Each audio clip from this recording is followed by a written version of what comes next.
And let's move on. The Book of Deuteronomy again.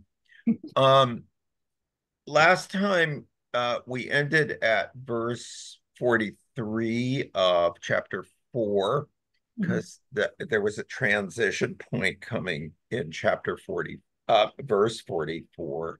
So I'm going to start at chapter 4, verse 44, and then I'm going to go to chapter 5, verses 1 to 21, chapter 6, verses 1 to 9, chapter 7, verses 7 to 11, chapter 8, verses 11 to 20, chapter 9, verses 6 and 7, and I think chapter 10, verses 12 to 22. We'll see how we get. Okay. I'll put my Bible up because I'll just listen to your voice because usually I follow along in the thing, but I don't think I got all those. That's okay. I will pause and tell you where I'm going. Okay. Okay. So we'll start with chapter 4, verse 44.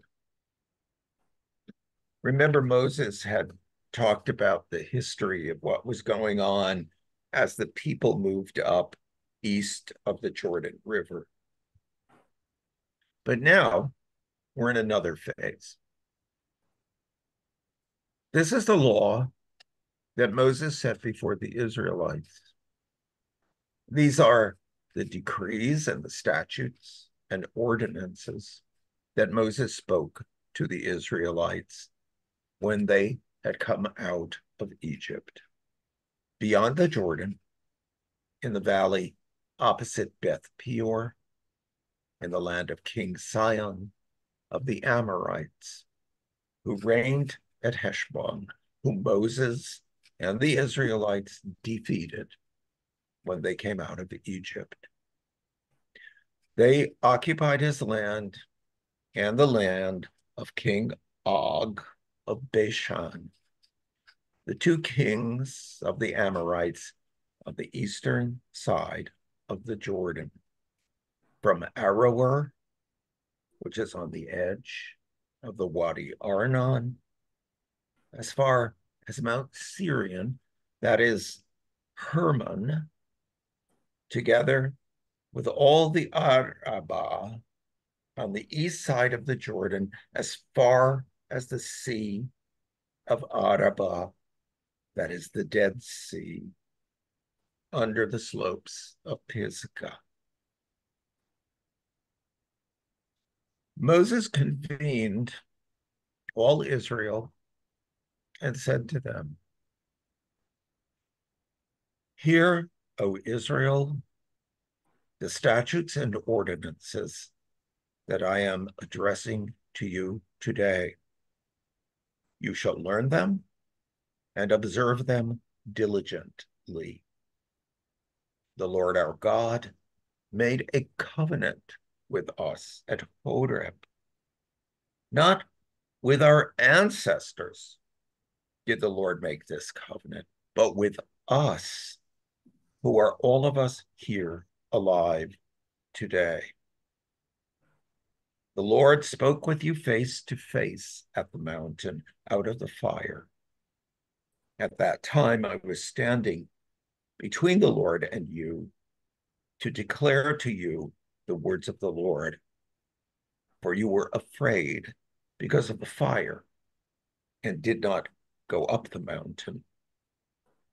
And he said, "I am the Lord your God, who brought you out of the land of Egypt, out of the house of slavery. You shall have no other gods before me. You shall not make for yourselves an idol, whether in the form of anything that is in heaven above, or that is on the earth beneath, or that is in the water under the earth. You shall not bow down to them or worship them, for I, the Lord your God, am a jealous God, punishing children for the iniquity of parents to the third and fourth generation of those who reject me, but showing steadfast love to the thousandth generation of those who love me and keep my commandments. You shall not make wrongful use of the name of the Lord your God, for the Lord will not acquit anyone who misuses his name. Observe the Sabbath day and keep it holy, as the Lord your God commanded you. 6 days you shall labor and do all your work, but the seventh day is a Sabbath to the Lord your God. You shall not do any work, you or your son or your daughter, or your male or female slave, or your ox, or your donkey, or any of your livestock, or the resident alien in your towns, so that your male and female slave may rest, as well as you. Remember that you were a slave in the land of Egypt, and the Lord your God brought you out from there with a mighty hand and an outstretched arm. Therefore, the Lord your God commanded you to keep the Sabbath day. Honor your father and your mother, as the Lord your God commanded you, so that your days may be long and that it may go well with you in the land that the Lord your God is giving you. You shall not murder, neither shall you commit adultery, neither shall you steal, neither shall you bear false witness against your neighbor, neither shall you covet your neighbor's wife, neither shall you desire your neighbor's house or field or male or female slave or ox or donkey or anything that belongs to your neighbor.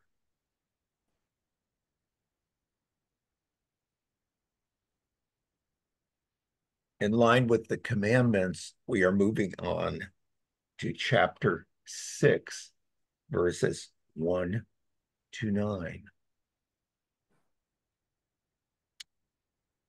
Now, this is the commandment, the statutes and the ordinances that the Lord your God charged me to teach you to observe in the land that you are about to cross into and occupy, so that you and your children and your children's children may fear the Lord your God all the days of your life, and keep all his decrees and his commandments that I am commanding you, so that your days may be long. Hear therefore, O Israel, and observe them diligently, so that it may go well with you, and so that you may multiply greatly in a land flowing with milk and honey, as the Lord, the God of your ancestors, has promised you. Hear, O Israel, the Lord is our God, the Lord alone. You shall love the Lord your God with all your heart and with all your soul and with all your might. Keep these words that I am commanding you today in your heart. Recite them to your children and talk about them when you are at home and when you are away, when you lie down and when you rise. Bind them as a sign on your hand. Fix them as an emblem on your forehead and write them on the doorposts of your house and on your gates.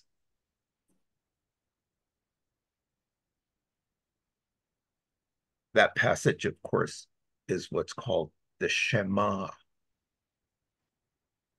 We'll now move to chapter 7, verses 7 to 11.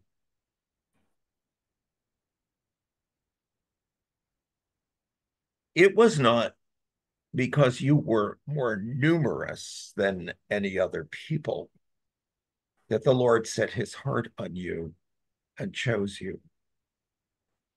For you were the fewest of all peoples. It was because the Lord loved you and kept the oath that he swore to your ancestors, that the Lord has brought you out with a mighty hand and redeemed you from the house of slavery, from the hand of Pharaoh, king of Egypt. Know, therefore, that the Lord your God is God, the faithful God, who maintains covenant loyalty with those who love him and keep his commandments to 1,000 generations, and who repays in their own person those who reject him. He does not delay, but repays in their own person those who reject him. Therefore, observe diligently the commandment, the statutes, and the ordinances that I am commanding you today.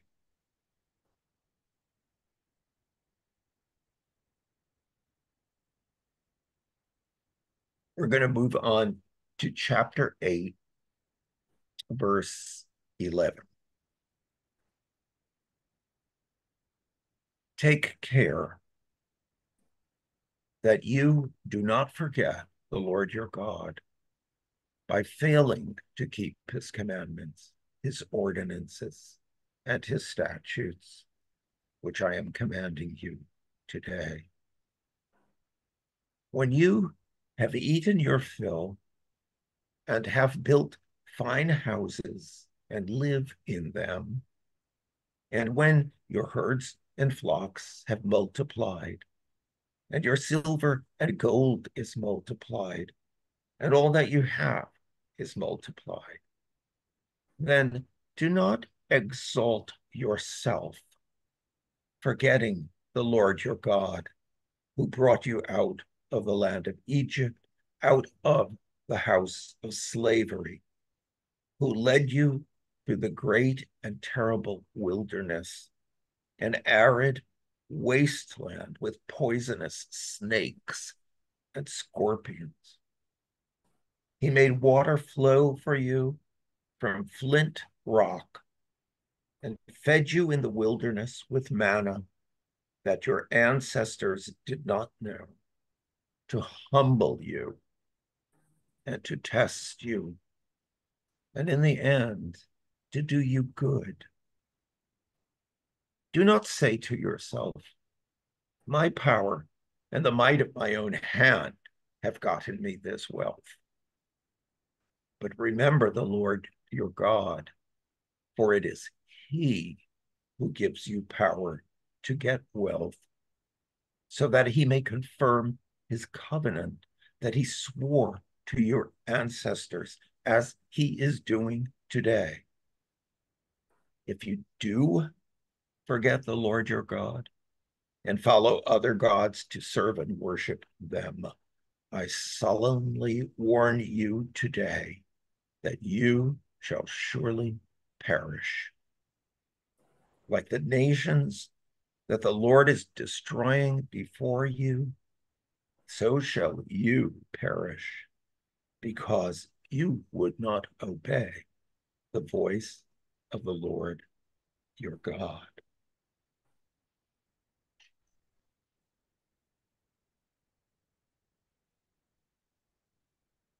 We're moving to chapter 9, verse 6.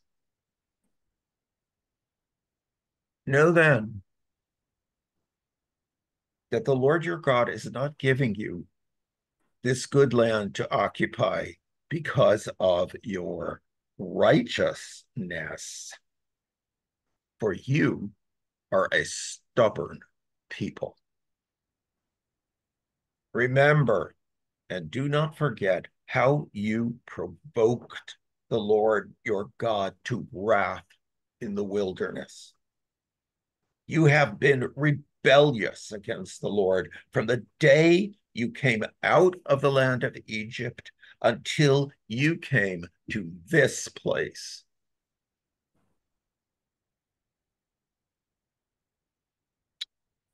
We're going to go to chapter 10, verse 12.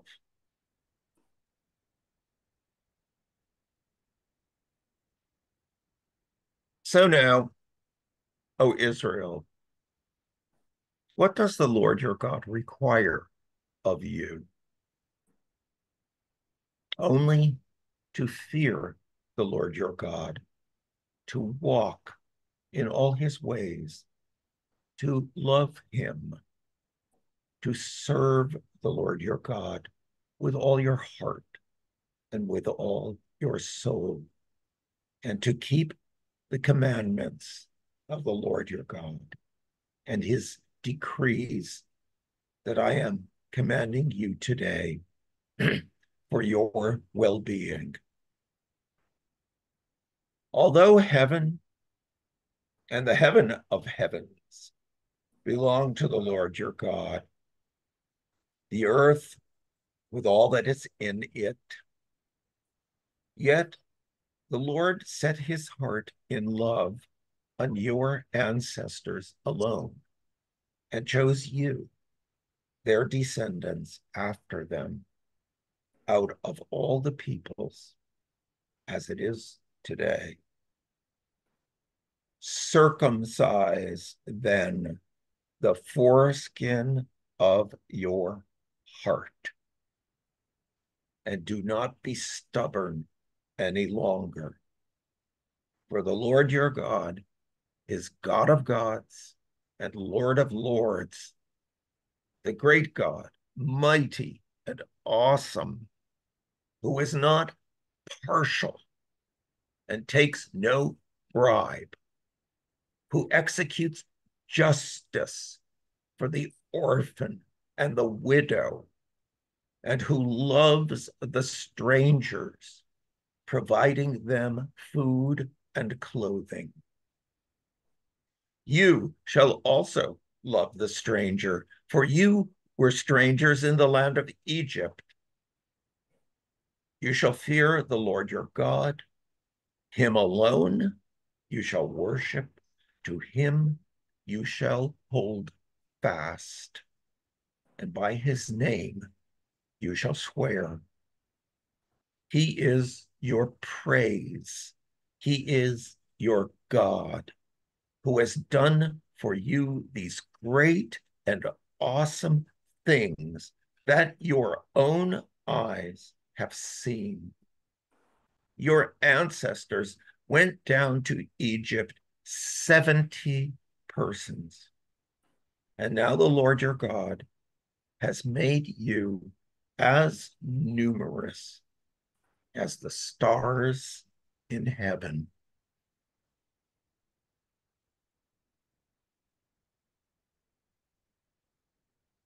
I'm moving on to chapter 11, verse 18. You shall put these words of mine in your heart and soul, and you shall bind them as a sign on your hand and fix them as an emblem on your forehead. Teach them to your children, talking about them when you are at home and when you are away, when you lie down and when you rise. Write them on the doorposts of your house and on your gates, so that your days and the days of your children may be multiplied in the land that the Lord swore to your ancestors to give them, as long as the heavens are above the earth. I'm moving down to verse 26. See, I am setting before you today a blessing and a curse. The blessing, if you obey the commandments of the Lord your God that I am commanding you today, and the curse, if you do not obey the commandments of the Lord your God, but turn away from the way that I am commanding you today to follow other gods that you have not known.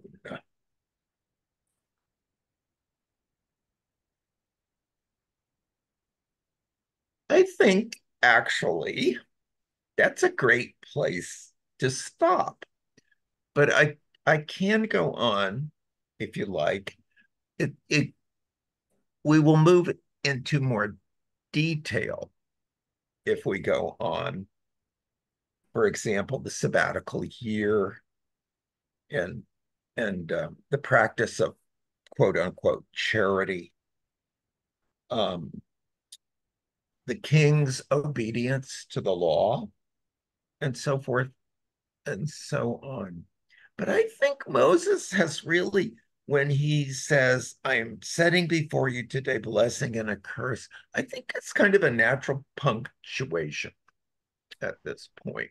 Yeah, I think What so. do you say, guys? Huh? I think Yeah. I agree. I agree. Okay. Great. and I tell you, there's going to be more memorable blessing and cursing as we go on. I you tell did a you. great job, Larry. Huh? You did a great job of Oh, thank you. Thank plucking out you. the Yeah. heat of the story. You know, when you all got the email, right? Yeah. Because that's where all the chunks are. Okay. Yes. I mean the chunkettes. Yeah. Okay, not the I chunks. I have But how I cut it up. And of course you guys, you're free to read in between what I no. read. I mean, read the parts I didn't read. And Mhm. then, you can get it on your own, some of this. But it's nice And to hear your voice is very it's really good. oracular. No, what's the word I want? Well, Expressive. You have a good cadence to your great. Yes. Well, Moses is so earnest. Yeah. You know it? And he is so earnest in this book that it's really beautiful to read Well, what he says. he's holding out life or death, He basically. is. He is. He Yeah. says, this is important because I'm leaving you and you're going to start a whole new thing, a whole new chapter. It didn't So I like that little bit about the heaven of heavens. I loved that. Yeah. I I noticed never that heard. too. I didn't notice it before. Yeah. The stratosphere. Anyway, no, that's fine. Okay. So there was something in this, and I meant to make a note, but of course I was reading. There's something that Jesus refers to in this, and I gotta, because Jesus does talk about obeying my commandments, Well, and that sort of echoes Moses too. But there was something else. well, it's the great commandment, to love. Well, there's the great commandment, Yeah. honor, love the Lord your God, and then the law of love appears in Leviticus, love your neighbor as yourself. And that's like when that lawyer, I love this guy. Of course, I love the lawyer. He comes up to Jesus and said, Lord, what's the greatest commandment in the law? What's the big part of the law? And Jesus said, well, you tell me. And the lawyer says this, and Jesus says, you're right. You're very close to the kingdom. Well, not all lawyers, maybe, but sure, a lot of them. Anyway, that's great. That's great. I think this is going to work, everybody. Okay. I think it's just right, actually. And if you, as I say, go in between places that I didn't read, and you feel there's something we should pick up on, okay, please do that, and then we'll pick up on it. Because Moses sure says a lot of stuff. he does. And sometimes he says the same stuff, but in different ways. So this is standing outside and he's talking to people. I think everybody's on the banks of the Jordan across from some place called Beth Peor, which must be on the other side of the Jordan, and near Pisgah, near Mount Pisgah. And so they're all outside, I guess, and he's shouting or something. I don't know how people used to do this in ancient times. I know. They must have had repeaters in the crowd. Well, they could be. Instead of mics, they had people who would repeat, and then it would be a chain of repetition to the end of the crowd. That's all I can think of. That might have led to some confusion. Yeah. But I love how he says, I know I'm waxing away here. I love how he says, God didn't pick you because you were numerous. Yeah, I like that part. I like that. And then he picks up on that again. And he says, God didn't pick you because you were righteous. It's kind of like hopeful for me, because, okay, so Jesus is in my life. I can't sort of do anything about that anymore. But he didn't pick me because I'm righteous, that's for sure. So I love all of this echoing that goes on